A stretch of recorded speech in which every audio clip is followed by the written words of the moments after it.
Ölkəyə bitki toxumlarını gətirən zaman gömrük orqanına hansı sənədlər təqdim edilməlidir?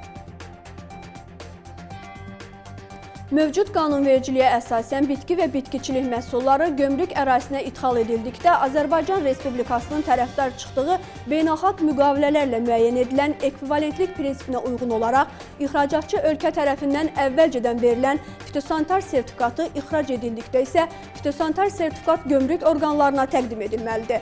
Dövlət reyestrində qeydiyyatdan keçən sortluq və səpin keyfiyyətlərini təsdiq edən uyğunluq sertifikatı və fitosanitar sertifikatı olan toxumlar Azərbaycan Respublikasına ixal oluna bilər. Dövlət reyestrində qeydiyyata alınmayan sortların toxumları yalnız seleksiya, tədqiqat, sınaq və sərgilərdə nümayiş etdirmək məqsədi ilə ixal oluna bilər.